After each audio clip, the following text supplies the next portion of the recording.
Shikues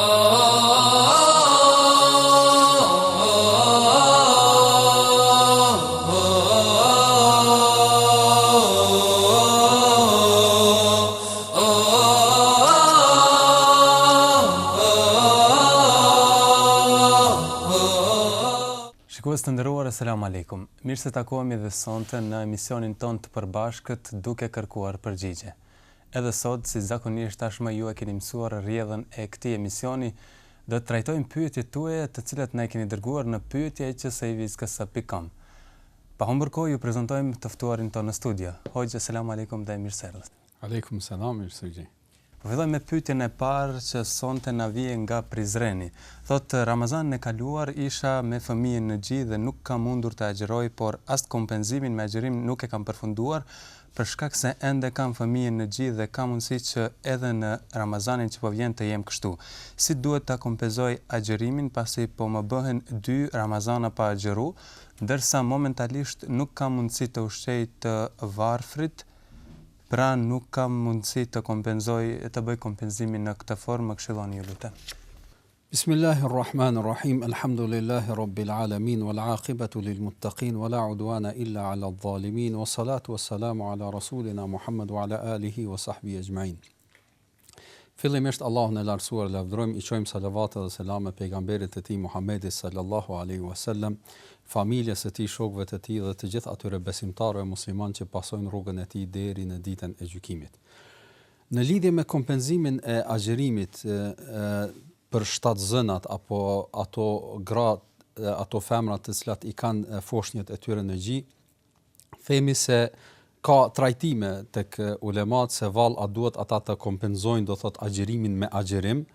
apo ato duhet ta kompenzojmë atë agjërim, do thot me pagesë, për faktin se shkaku i lënjes së agjërimit tek këto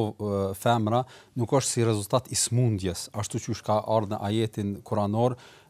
faman kana minkum maridan aw ala safarin, se kush është në udhtim apo kush është i smur apo është në udhtim, që Allahu xhela wala ka thënë që ato të kompenzohen ditë për ditë me agjërim. Për faktin se në rastin e shtatzënave gruaja kryesisht mund ta lej agjërimin apo e le agjërimin jo si rezultat i smundjes apo frikës për veten e saj, po si rezultat i frikës ndaj foshnjës së saj, pra për diçka tjetër. Gjithashtu edhe në rastin e gjedhenjes është e njëjta, prandaj ka prej ulemave që kanë thënë se në këtë rast gruaja nuk e kompenzon me agjërim, por e kompenzon duke bërë pagesë, duke pagu, do thot për çdo ditë agjërimin, do thot nga një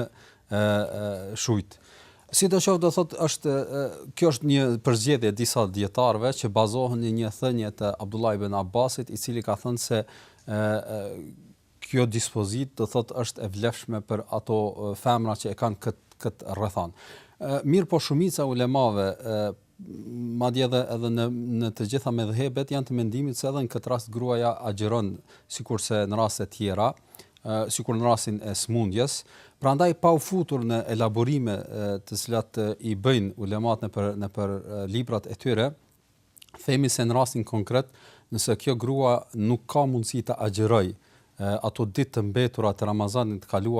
kaluar brenda kësaj kohe, do thot, dhe e zen Ramazanin tjetër, dhe për këtë ka arsye, atëherë ato shtyhen deri në momentin kur ajo lirohet apo ka mundësinë e kompenzimit të atyre ditëve. Prandaj edhe nëse shtyhet do thot nuk arrin të agjërojnë këtë kohë dhe shtyhet deri në Ramazan arshëm, madje edhe në Ramazan arshëm i bëhen 2 Ramazana, atëherë ato do thot kompenzohen atëherë kur ajo lirohet, jo që ato të fshihen domthonë në formë ashtu pa bërë ndonjë veprim me anë të së cilës do të nënkuptohej se është lënë apo është paguar, do thot ai borx të cilën e ka ajo femër në lidhje me agjërimin në përgjithësi. Pra edhe një herë them se nëse nuk ka mundësi të agjëroj tani,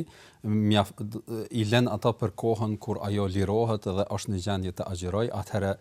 i kompenzon ato dytë. Zoti di më së miri. Po, vazhdojmë tani me pyetjen e mirëlindës. Thotë është vërtet se burri nëse bën një gabim ndaj bashkëshortes së tij, a e ka të lejuar që me një të mirë të fshihet ai gabim? Kjo pyetje është pak e përgjithshme, për arsye se nuk është e qartë për çfarë gabimi është në pyetje dhe për çfarë mospajtimi apo çfarë është në fakt, thotë ai gabim të cilën e ka bër burri apo edhe rast apo edhe gruaja në raste të tjera. Sidoqoftë ajo çfarë neve na urdhëron Allahu i Madhërisht në Kur'anin famlar dhe pejgamberi i tij në hadithe të shumta është se gruaja dhe burri apo martesa në përgjithësi është një fazë apo një gjendje ku në atë jetë bashkëtorë krahas shumë lumturisë dhe kënaqësive dhe momenteve të gëzueshme që mundet me i pas një çift bashkëtorë, mund të ketë edhe momente të hidhrimit, mospajtimit e kështu me radhë, ndoshta edhe momentet arrogancës edhe mospërfilljes njëri tjetrit e kështu me radhë, dhe këto rrethana janë aktuale dhe mund të ndodhin në një jetë bashkëtorë. Prandaj të gjitha këto nuk po them që janë normale, por duhet secila rrethon e ka, do thotë, qasjen dhe sqarimin apo trajtimin e tij varësisht prej problemit që ndodh. Nëse janë pyetje tejkalimet që mund të bëhen në mes të bashkëshortëve, në mes njëri tjetrit, a nëse është pyetje ndonjë gabim që nënkupton mëkatin, siç mund të jetë që burri të ketë bërë ndonjë mëkat të madh e kështu me radhë, atëherë kjo mas pari lidhet direkt me atë personin dhe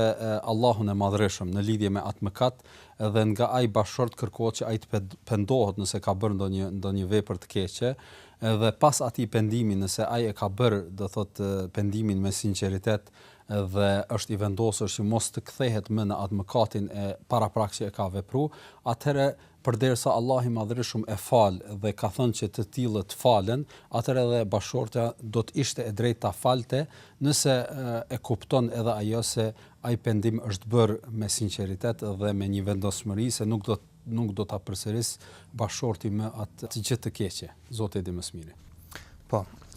pyetja e radhës na vjen nga Kastrioti. Selam aleikum, thot.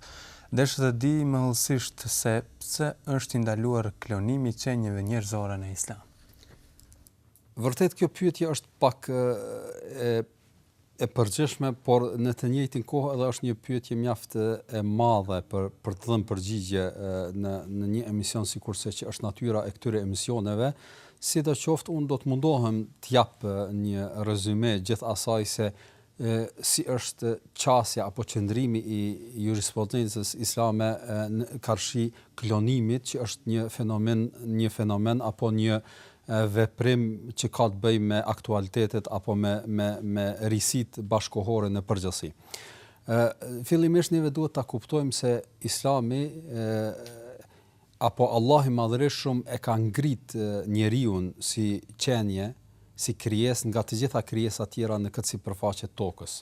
Allah i Madhërisëm atë e bëri mëkëmbës në këtë botë, dhe me fjalën mëkëmbës e kemi për qëllim që Allah i Madhërisëm e bëri atë që në këtë sipërfaqe tokës të sundoj njeriu dhe ai të jetë, të thotë, krijesa e cila do t'i bëj të nënshtruar të gjitha qenjet dhe të gjitha krijesat tjera. Dhe realisht kështu është. E shohim, do thotë, në këtë botë sundon njeriu, bën çfarë të doj dhe i vë në shërbim dhe i ka në dispozicion të gjitha krijesat tjera, ndonse disa, do thotë, me nënshtrimin natyror që Allahu xhalla wala ua ka bër atyre, sikur që mund të jenë shumë shtazë të ndryshme, po edhe disa me anë të mençurisë dhe mendjes apo logjikës që Allahu xhalla wala e ka bër që ai të dalloj, do thotë, nga krijesa tjera dhe të bëj me anë të asaj logjike dhe aftësie mendore që e ka, t'i bëj të tjerët t'i vëj të tjerët në shërbim dhe në dispozicion të tij. Në anën tjetër, gjithashtu neve dim se Islami nxit njeriu në shkencë, në hulumtim, dhe asnjëherë nuk i mbyll dyert njeriu që të zgjerojë njohuritë e tij apo të zgjeroj fushën e kërkimeve të tij në çdo fushë, pavarësisht a janë ato fusha shkencore që kanë bëjnë me njohuritë e ndryshme të kësaj bote, apo edhe fusha tjera, qofshin edhe ato fetare në përgjithësi. Vazhdimisht Islami ka nxit në hulumtim, në shkencë, në kërkim dhe e mbështet dim sa citate dhe ajete, citate nga Kurani famlart edhe hadithet e pejgamberit sallallahu alaihi wasallam nënkuptojnë do thotë se si njeriu nxitet që të hulumtoj, të studioj. E dim që ajeti i parë kuranor që ka zbritur është kjo urdhëri që njeriu të hulumtoj, të studioj, të lexoj. Por neve këtu duhet ta kemi parasysh dhe kjo është ajo do thotë thelbi që duhet ta kuptoj besimtari karshi shkencës dhe diturisë në përgjithësi, që Islami nxit në diturinë e dobishme, në atë dituri që njeriu e vën në dispozicion të tij, në shërbim të tij për të mirë, vazhdimisht, e asesi për të keq. Dhe kjo është ajo fusha ku njeriu obligohet të mësoj, të hulumtoj, përderisa ajo dituri është për të e dobishme. Në anën tjetër ndalon çdo lloj diturie që është e dëmshme. Si shembull shumë konkret mund ta marrim diturinë e magjisë. Islami ndalon që të mësohet ajo, të studiohet apo edhe ta dim atë qoftë edhe për kuriozitet, për arsye se është dituri e dëmshme dhe e padobishme dhe njeriu duhet t'i largohet asaj. E kështu me radhë. Pra, në parim duhet të kuptojmë se Islami e ka ndarë diturinë në dy lloje, dituri e dobishme dhe dituri e dëmshme. Dituri e dobishme është çdo gjë që mund të vuhet në dispozicion në shërbim të njeriut dhe mund ta kultivojë dhe me anë të asaj diturie të arrijë sukses në këtë jetë, dhe dituria e dëmshme është ajo që mund të shkaktojë dëm atij në përgjithësi. Tash nëse i kthehemi këtu ndoshta do të ishte nevojshme ta bëjmë edhe në një vërejtje, ajo është se ka prej diturive dobishme që njeriu mund t'i shfrytëzojë edhe për dobi edhe për dëm. Me një fjalë është një shpatë me dy tehe, si themi ne. Pra njeriu dikush mund ta shfrytëzojë atë dituri për dobinë e tij dhe dikush mund ta shfrytëzojë për dëm, dhe kjo varësisht si shfrytëzohet ashtu edhe shpërblehet njeriu në atë dituri. Në rastin e klonimit, që është, si tham pak më herët, është një çështje e re e cila ka dekadën e fundit është bërë shumë aktuale dhe madje disa prej pretendimeve që mund të arrihet me anë të klonimit ende nuk janë të vërtetuara edhe shkencërisht, sidoqoftë dietarët islam bashkëkohor janë qas kësaj problematike dhe kemi shumë studime islame nga vështrimi sheriatik që i kanë bërë çështjes së klonimit. Madje kemi edhe tema të doktoraturës apo magjistraturës që studiojnë dhe e hulumtojnë çështjen e klonimit në përgjithësi. Kemi edhe akademi shkencore, sikur që është Akademia e Fikut Islam në Gjidde dhe akademi tjera që e kanë trajtuar çështjen e klonimit, dhe rezumeja e tërë asaj është se Islami do thotë ndalon çdo formë e studimit apo e hulumtimit që synon do thotë krijimin apo ajo çfarë nënkupton do thotë gjetjen e kopjes së njeriu tjetër, dhe kjo nënkupton do thotë klonimi i embrionit njerëzor, dhe në vend që të ndikohet me një fjalë do thotë në vezore dhe të hiqet ajo bërthama e vezores dhe në vend të asaj të vendoset qeliza njerëzore dhe kështu të formohet do thotë një njeri do thotë me anë të kësaj ndërhyrje, Islami në parim e ndalon dhe nuk e lejon këtë formë të qasjes, për arsye se është do thotë formë që te i kalon natyrshmërinë e mënyrës së krijimit të çiftit apo krijimit të njeriu nëpërmjet do thotë bashkimit të spermatozoidit mashkullor dhe atij pra një gjë që është kompetencë vetëm e Zotit. Me një fjalë do thotë është një formë e devijim do thotë i formës, dhe kjo shkakton do thotë rreziqe të shumta, dhe për këtë shkak jo vetëm Islami, kemi shumë institucione madje edhe ndërkombëtare që ndalojnë dhe kanë vërë kufizime që mos të zgjerohen njohuritë dhe hulumtimet në këtë fushë. Dhe këtu këtë e mbështet apo këtë kufizim e mbështet Islami për arsyet edhe shkaqe që i përmenda pak më herët. Në anën tjetër, nëse nënkupton do thotë klonimi që mund të zgjerohen do thotë apo të bëhet zgjerimi i kërkimeve në fushën e bakteriologjisë që hulumton do thotë gjetjen e smundjeve të ndryshme apo gjetjen e shërimit të smundjeve të ndryshme, dhe qoftë edhe në kafsh apo në gjallësa tjera në bim e kështu me radhë, dhe nëpërmjet asaj të arrihet në gjetjen e ilaçeve për smundje të ndryshme, kjo formë do thotë studimit edhe hulumtimit që zhvillohet sot në botë nuk ka të ndaluar, nuk ka diçka që do ta ndalonte për arsye se është një formë do thotë e kërkimit apo realizimit të njohurive të ndryshme me anë të cilave njeriu do thotë arrin do thotë tek disa do thotë qëllime dhe synime që nuk ka dyshim janë në shërbim të njeriut në përgjithësi posaçërisht për ata njerëz që kanë nevojë për shërime nga smundjet e ndryshme që deri më tani shkenca nuk ka arritë t'i zbuloj ilaçin e tyre. Zoti i dhe mësimi. Po, ndërkaq Rinora bën një pyetje tjetër. Thotë selam aleikum, nëse ka mundësi të më tregoni për lehtësimin në namaz kur jemi udhëtar, sa kilometra duhet dhe sa zgjat tan ditën, edhe kur kthehemi në shtëpi apo duhet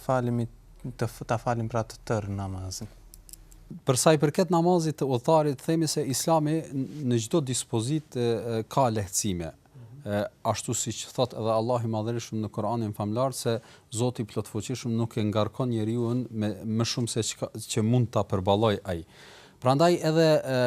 udhëtimi është një ngarkesë për njeriu, për arsye se nuk e din kur niset në një rrugë, nuk e din kur arrin atje, çfarë pengese mundet me pas në rrugë, a mund të gjej ushqim apo nuk mund të gjej ushqim, a mund të gjej vend për të pushuar. E kështu me radhë do të thotë shumë rrethana që mund t'ja vështërsojnë atë jetë normale që mund ta bëj atë. Prandaj edhe në këto rrethana Allahu i Madhërisht ka qenë urtësia e tij që njeriu në këtë rrethanë të jetë në lidhje me faljen e namazeve, të ketë edhe disa lehtësime. Ato lehtësime janë e para që ka mundësi të shkurtoj namazet, pra nuk i fal ashtu siç i fal kur është në përditshmërinë e tij, dhe lehtësimi i dytë është se ka mundësi të bashkoj namazet. Dhe këto dy lehtësime janë të vërtetuara për udhëtarin dhe gjithashtu edhe disa njerëz të tjerë sikurse që mund të jetë ismuri e kështu me radhë. Kurse njeriu i cili e merr apo të themi më mirë se cili person llogaritet udhëtar që mund të shërbehet me këto lehtësime, themi se në këtë ka sqarime të ulemat në përgjithësi dhe ajo çfarë nënkupto do të ishte e drejtë të themi në këtë rast pa u futur në elaborimet e juristëve islam është se njeriu i cili merr një rrugë, pavarësisht a e merr me aeroplan apo me makinë apo me autobus e kështu me radhë, mirë po merr një rrugë të gjatë dhe për të cilën rrugë përgatitet, me një fjalë merr një valixhe, përshëndetet me familjen dhe i lajmëron ata se është nisur për një udhtim e kështu me radhë, edhe nëse ai udhtim zgjat shkurt, themi 1 orë për arsye se do ta bëj me aeroplan, ai llogaritet udhëtar. Disa prej ulemave kanë kufizuar që ajo rrugë të jetë janë munduar që ta them më qartë për ta deshifruar më qartë se kush mund të trajtohet udhëtar, e kanë kufizuar me anë të kilometrave, se sa kilometra duhet ai të synoj që do t'i bëj për t'u trajtuar udhëtar, dhe në medhhebin Hanefi njihet se nëse muslimani merr një rrugë që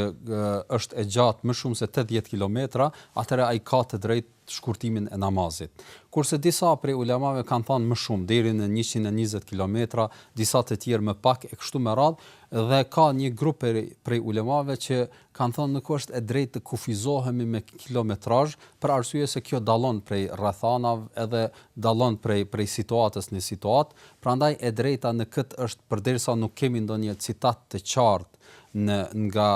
pejgamberi sallallahu alaihi wasallam që do ta definonte me anë të kilometrazh, nuk përmendet kjo, e tëra është do thotë ijtihadi ulemave për ta deshifruar si e thash pak më herët. Disa prej ulemave kanë thënë se e drejta është shikohet adeti i një vendi, zakoni i një vendi. Nëse në një vend nëse njeriu merr një udhtim që mund të jetë ndoshta edhe më pak se 80 kilometra, por ai njeri përgatitet për atë udhtim, merr me veti valixhe, përshëndetet me familje, i informon ata se është nisur për një rrugë, do të kthehet e kështu me radhë, atëherë ai trajtohet udhëtar dhe i lejohet të shfrytëzojë këto lehtësime edhe nëse është më shkurt se 80 kilometra. Mirë po nëse është në ndonjë vend ku zakon është që njerëzit vazhdimisht shkojnë e të vinë, kështu që ndoshta edhe 80 kilometra mund të jetë pak, sikur që mund të jetë disa vende që njeriu ndoshta brenda ditës shumë normal shkon 100 kilometra edhe kthehet, e ka fakultetin në një vend caktuar dhe brenda ditës shkon dhe kthehet nga ai fakultet dhe ka raste, atëherë nuk është e drejtë të trajtohet ai person udhëtar për arsye se zakoni i atij vendi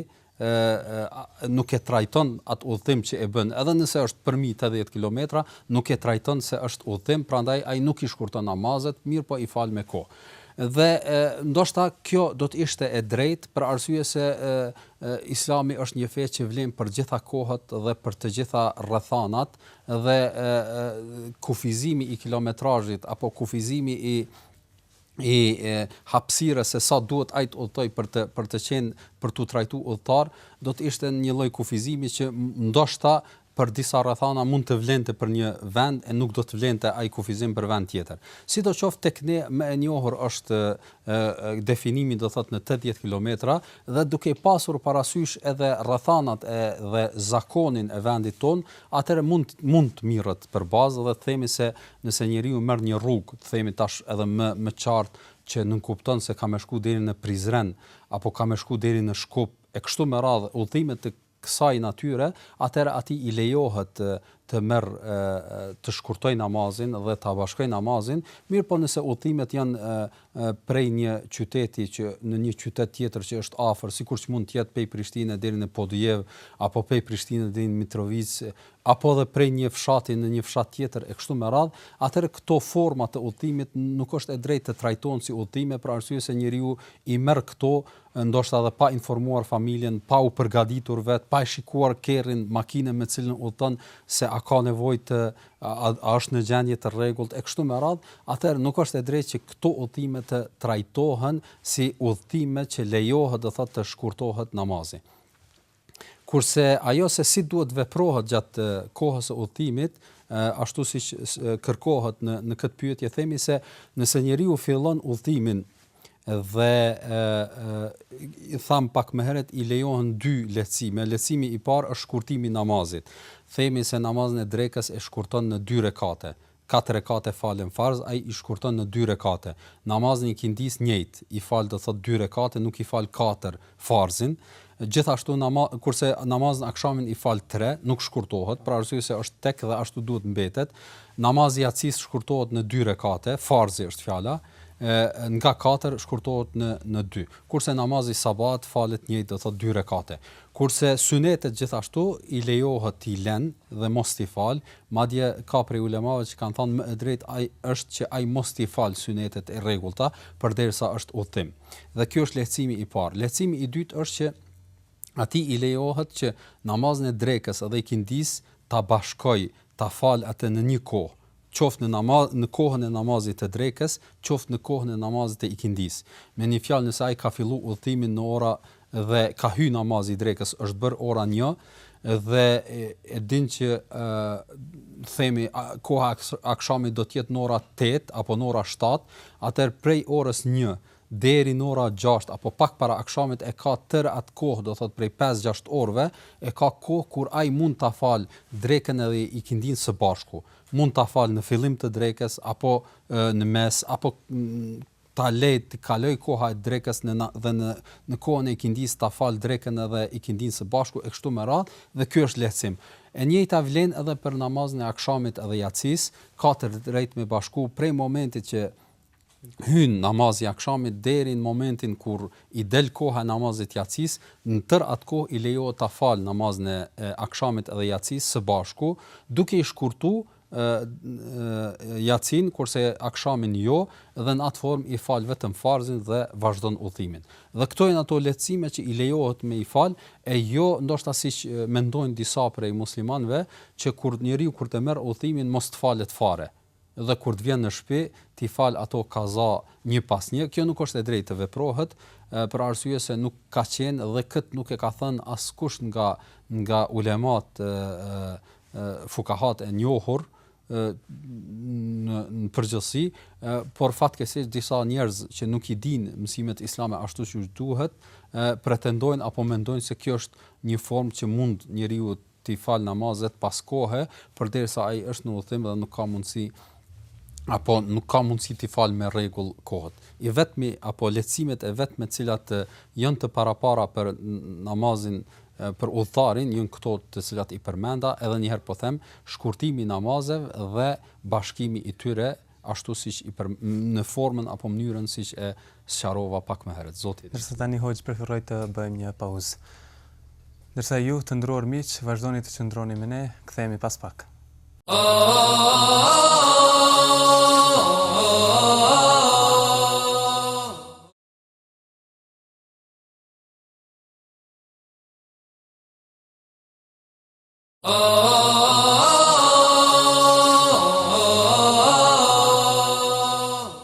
Miqtë e emisionit, duke kërkuar përgjigje, jemi sërish në pjesën e dytë të këtij emisioni dhe po flasim me të ftuarin ton Hoxha Alaudin Abazi, me të cilin po trajtojmë pyetjet tuaja. Hoxh na shkruan në këtë rast Lirimi, thot përshëndetje Hoxh i nderuar, unë fali 3 kohët e namazit dhe kur vjen vakti për të shkuar në namaz, babai, nëna dhe motra e vllai i madh çeshin me mua, e më thonë se herët ke filluar të merresh me gjëra të tilla. Çfarë duhet të bëj? Ti dëgjoj apo të shkoj rrugës sime? Allah ju shpërbleft. Fillimisht e përgëzoj këtë djalë dhe si duket ndoshta është në moshë të re që ka filluar të fal këto kohë namazit, edhe unë e përgëzoj edhe them se pavarësisht atyre shakave ndoshta që mund t'i bëjnë shokët apo edhe familja në përgjithësi, mos ja vërni veshin atyre për arsye se ju nuk ka dyshim që keni marrë një rrugë që është e vërtet është një rrugë që njeriu obligohet ta pasojë në atë moment që hyn në moshën madhore, por sidoqoftë edhe nëse është në moshën më të re, do thotë edhe nëse nuk ka arrit këtë moshë, atëherë e drejta e tij është që të mësoj çështjet e fesë, ta mësoj këtë fenë të Allahut të Madhërisht ashtu siç duhet, që nga mundësia e tij të kuptoj, do thotë edhe në fëmijërinë e tij, kështu që kur të arrijë moshën e pjekurisë, ai të jetë do thotë i përgatitur dhe në gjendje të kryej obligimet ndaj Allahut të Madhërisht ashtu siç duhet. Kurse në atë se familja e tij, vëllezërit apo prindrit ndoshta bëjnë shaka me të, kjo në një formë duke pas parasysh rrethanat e kohës sonë dhe ajo çfarë kanë ndoshta disa paragjykime, disa njerëz në lidhje me Islamin edhe muslimanët, ndër këto paragjykime është ajo se ndoshta Islami apo feja ka të bëjë me njerëz të vjetër dhe vetëm ata që janë më të vjetër duhet të falen ose vetëm për hoxhen e kështu me radhë. Këto janë disa paragjykime që neve duhet t'i largojmë nga familjet tona, nga njerëzit që i njohim në përgjithësi, fillimisht duke qenë nga ata të cilët praktikisht u dëshmojnë se kjo nuk është e saktë për arsye se Islami nuk është vetëm për të vjetrit dhe Islami nuk është vetëm për hoxhallarët, Islami është për të gjithë njerëzit që dëshirojnë me jetu ashtu siç i ka mësu ata Allahu i Madhërisht. Prandaj ndoshta e juaja do të ishte që fillimisht këto shaka mos t'ju bezdisin, kuptimin t'ju mërzisin apo ta ndini veten si të nënçmuar, për arsye se duhet ta kuptoni se kjo është rezultat i këtyre rrethanave që i thash pak më herët. Në anën tjetër që ju të mundoni të kundërtën, që ju të ndikoni tek ata në vend që ata të ndikojnë me veprimet apo me thënjet e tyre në ju. Prandaj mundohuni që me anë të sjelljeve tuaja që të mundoni që të tregoni një shembull se si duhet muslimani fillimisht të themi në rastin konkret të respektoj prindrit, pastaj edhe nëse janë vëllezërit që janë më të vjetër se ai, se si duhet i respektoj e dëgjoj ata e kështu me radhë, edhe tregon një shembull të mirë. Pastaj edhe nga aspekti i nxitjes së tyre që ata të interesohen në lidhje me Islamin edhe fenë e tyre, që të mundoheni ndoshta edhe gjatë debatit të hapni ndonjë temë, ndonjë diskutim që ndoshta edhe ju nuk keni mundësi shumë që të polemizoni, po them kushtimisht me prindrit apo me vëllezërit më të vjetër, për arsye se ata kanë ndoshta aftësi edhe mundësi që më shumë që gjatë debatit që të arrin do thotë që mos jesh më i zëshëm ndaj tyre, po spaku të arrish të nxisësh tek ata që ata të kanë interesim më shumë në lidhje me Islamin, prandaj në këtë rrethan edhe të shfrytëzosh rastin që atyre gjatë këtyre debateve tua tua ofrosh ndonjë libër të caktuar që ata ta lexojnë dhe të binden për ato sjellje dhe ato veprime të cilat i bën ti. Prandaj un po e përfundoj edhe këtë përgjigje, them edhe një herë e përgëzoj do thot këtë shikues që ka filluar do thot këtë rrugë të hajrit, edhe lut Allahun e Madhërisëm që me bë të bereqetshëm edhe në familjen e tij, që të jetë ndikues tek prindrit e tij, tek vëllezërit, motrat e tij në përgjithësi, që edhe ata ta pasojnë rrugën e njëjtë që ka zgjedhur ky djalë. Zoti i mëshirë. Po, ndërsa pyetja e radhës na vjen nga Ulçeni, shkruani sa tela thot këtu tek ne praktikohet këndimi me vludit të përkthyer nga Ali Ulçenaku. Këtu tek ne është praktik që gjatë këndimit të këtij me vludi diku ka mesi këndohet një ilahi e cila ndër të tjera thot erdhi një zog me krah të bardhë ku isha vet. Mandej hoxhallarët pjesëmarrës ngrihen në këmbë pas tyre dhe edhe gjithë të pranishëm dhe vazhdojnë këndimin të gjithë së bashku. Na ndihmo, na ndriçoja Resulullah në dorën tënde, jemi e kështu me radhë. Çfarë mund të themi rreth kësaj është në kundërshtim me atë se çfarë na mëson Islami i pastër. Ndërsa hoxh këtu kërkon një elaborim më të gjerë, po për shkak kohës të japim një përgjigje më të shkurtër shikuesit. Po unë do të mundohem të ndalem në këtë pyetje në dy aspekte. Aspekti i parë duhet ta kem parasysh se është e vërtet me vludet e njohura në trojet tona kemi disa sosh, ndërto është edhe ky me vludi i njohur i përkthyer nga Ali Ulçenaku. Kemi edhe disa me vlude tjera. Fatkeqësisht në këtë me vlud është do thot kjo do thot situatë kur vinë gjatë këndimit të historisë së pejgamberit sallallahu alaihi wasallam,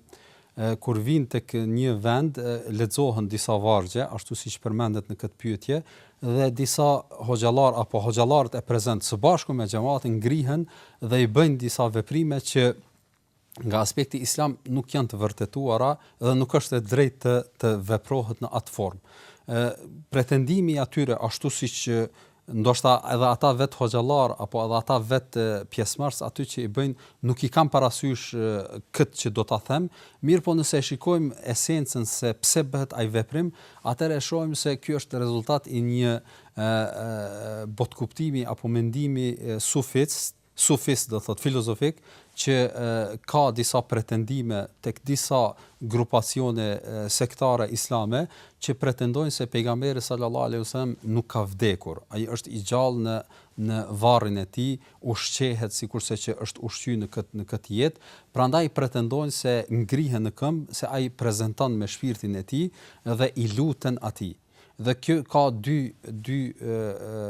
këqija. E para është ky pretendim, për arsye se neve e dimë që Allahu xhalla wala i ka thënë pejgamberit sallallahu alaihi wasallam innaka mayyitun wa innahum mayyitun. Ti je i vdekur o pejgamber o Muhammed dhe ata të tjerët janë të vdekur. Me një fjalë të gjithë njerëzit janë të vdekur në kuptimin se do të vdesin. Edhe pejgamberi sallallahu alaihi wasallam është i vdekur. Prandaj edhe shumë qartë e bën këtë që e thash edhe rasti kur në momente kur pejgamberi sallallahu alaihi wasallam shkoi nga kjo jetë me një fjalë vdiq, shumë njerëz janë hutu në kohën e pejgamberit sallallahu alaihi wasallam. Shumë njerëz nuk kanë arritë ta kapërdin këtë të vërtet, ta pranojnë këtë të vërtet. Ndërta ishte edhe Omeri radiallahu ta'ala anhu, i cili kur e mori lajmin e vdekjes së Muhamedit sallallahu alaihi wasallam, nuk arriti ta pranoj me një herë. Por u hutu atë shumë sa që filloi t'i kërcënoi të tjerë duke i thënë mos thuani se ka vdekur Muhamedi alayhis salam, se ai nuk ka vdek, po ka shkuar te Zoti i tij dhe do të kthehet. E kështu me radh derisa Ebu Bekri radiallahu ta'ala anhu vjen edhe e mban një fjalim në prezencën e atyre njerëzve që kanë qenë do thot shokët e Muhamedit sallallahu alaihi wasallam, vjen aty në prezencën e tyre dhe u mban një fjalim i cili u bën me dije qartë se me të vërtet pejgamberi sallallahu alaihi wasallam është një njeri i zgjedhur nga Allahu i Madhërisht, njeriu më i dashur i Allahut të plotfuqishëm. Megjithatë, Allahu xhelala edhe para se të vdiste e ka paralajmëruar se do të vdes dhe do të shkojë nga kjo jetë.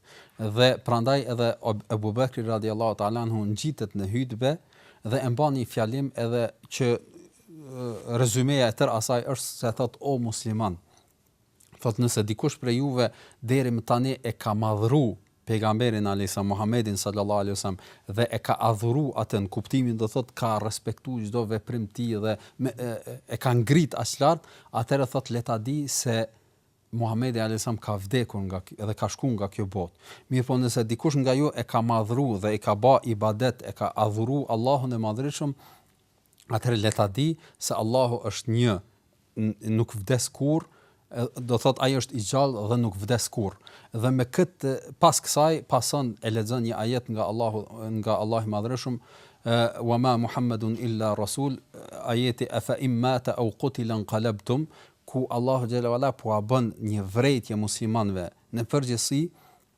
thot nëse ai vdes apo mbytet, a do të jeni ju nga ata të cilët do të tërhiqen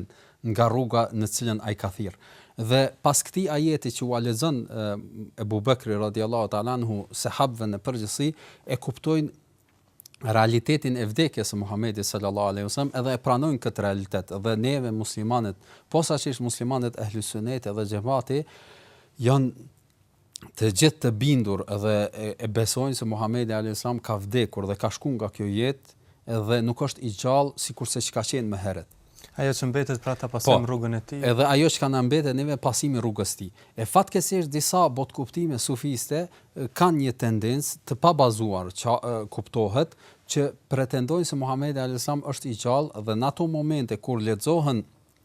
ato vargje, Muhamedi sallallahu alaihi wasallam prezanton me shpirtin e tij dhe këta i lutën. Tham që gabimi i parë ishte ky pretendim se është i gjallë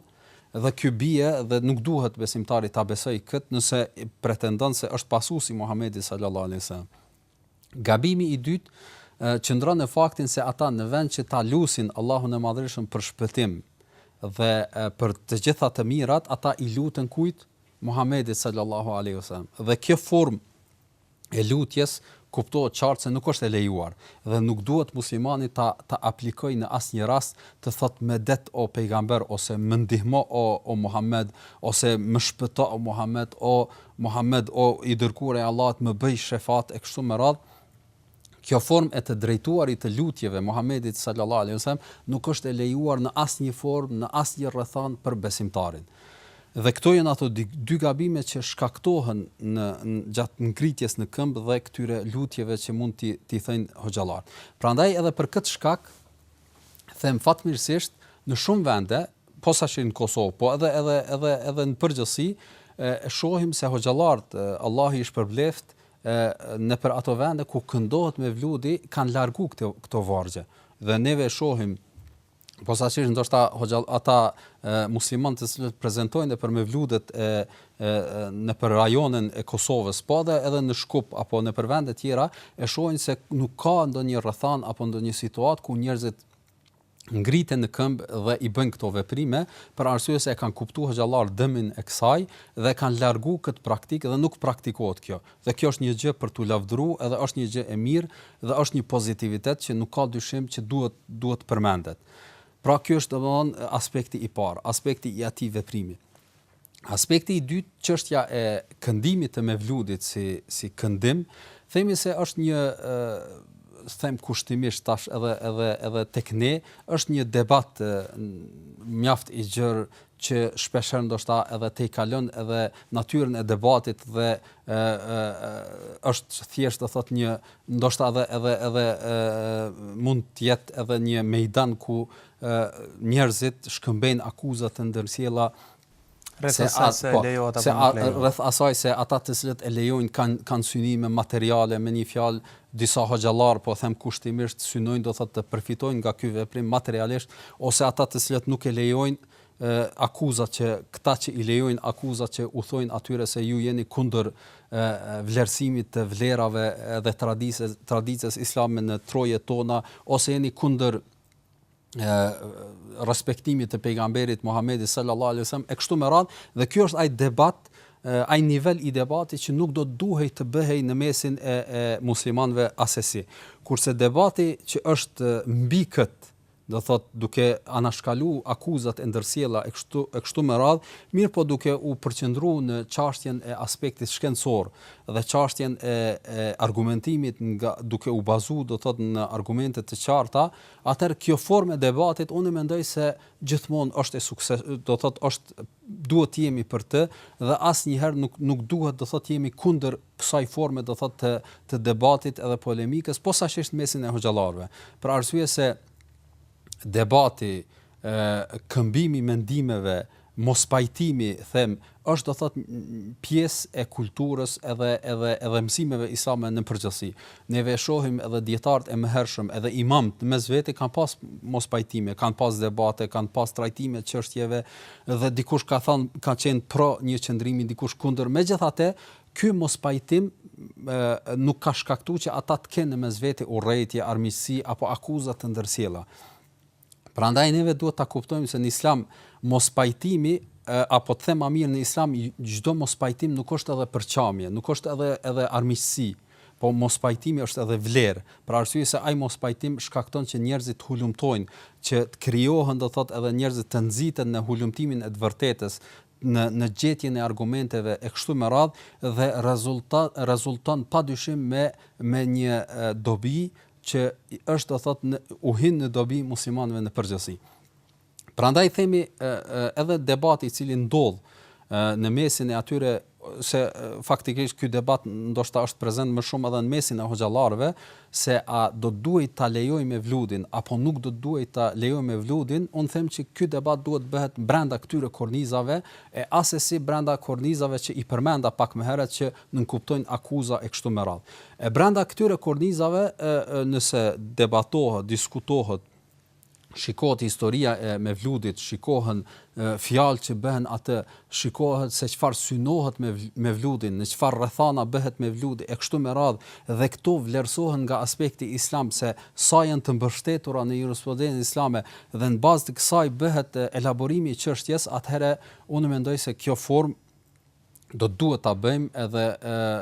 inshallah edhe në të ardhmen hoxhallarët në mesveti do të kenë pavarësisht se çfarë mendimi zgjedh, duke e larguar veten hoxhallarët nga fanatizmi apo animin nga një mendim i caktuar me do thot synime apo me ndonjë qasje që nuk nënkupton gjetjen apo hulumtimin e së vërtetës. Pra, kjo ishte në lidhje me dispozitën me vludit që un kisha për dëshirë ta them në këtë rast, edhe pse nuk është të thotë momenti që na t'i bëjmë këto vlerësime, vetëm si vërejtje që duhet mas pari ja bëj vetes si hoxh, po gjithashtu edhe kolegëve të mi në përgjithësi që në trajtime të këtilla t'i largojmë do thotë ato akuzat, t'i largojmë ato synimet apo fanatizmin e kështu me radhë, mirë po t'i studiojmë çështjes në bazë të bazave, argumenteve e kështu me radhë dhe me këtë të nisemi të debatojmë dhe të polemizojmë dhe në këtë formë besoj që kjo do të ketë sukses edhe tek e fundit, nëse dikush thot është pro dhe dikush është kundër, nuk nënkupton se ata në mesveti kanë ngritur armiqësi apo kanë kundërthanie që nënkupton do thotë përçamje e kështu me radhë, ata të cilët janë kundër mund të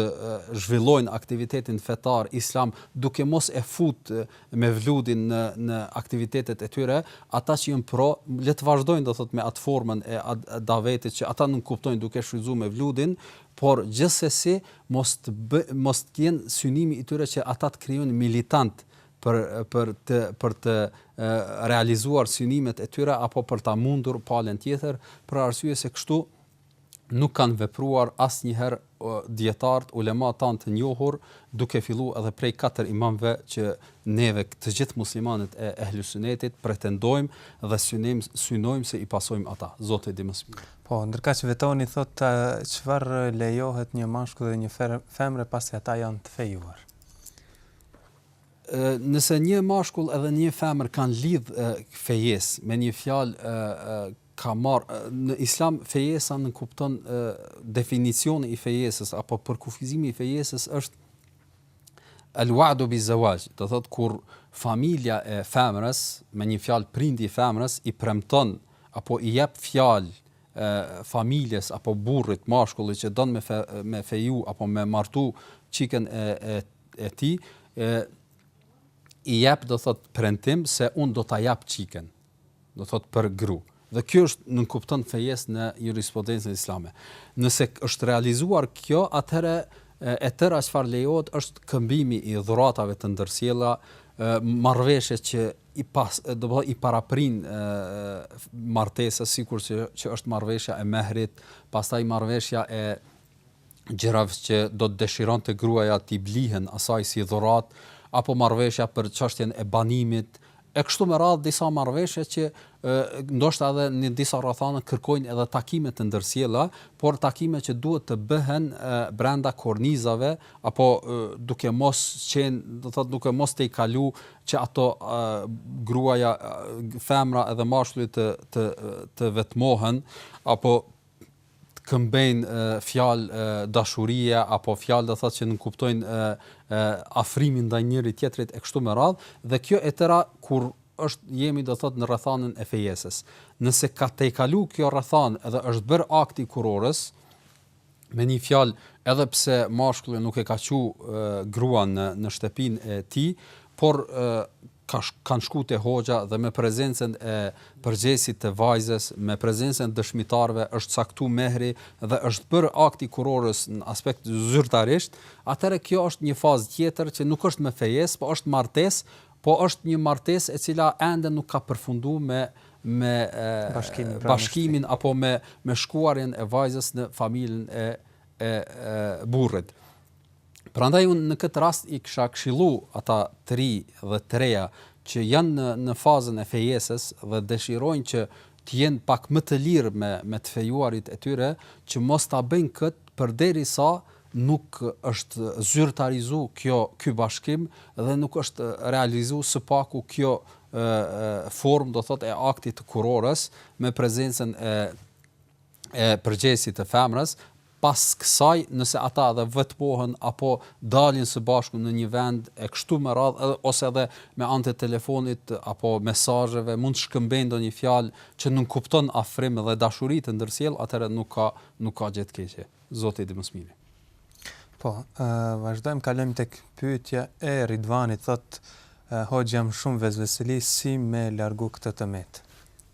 Çështja e vezveseve është një çështje që ndoshta në shikimin të parë na duket diçka shumë e thjeshtë. Mirë, po në fakt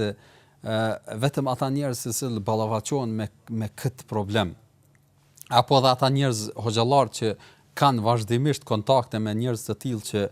pyesin vazhdimisht, e kuptojnë se sa e rënd është të thotë ky dhe sa çfarë sprove është për atë njerëz i cili ballafaqohet me vezveset. Neve edhe në këtë emision disa herë kemi dhënë përgjigje në lidhje me vezveset dhe kemi sqaruar çështjen në përgjithësi, kurse në këtë pyetjen e përgjithshme themi se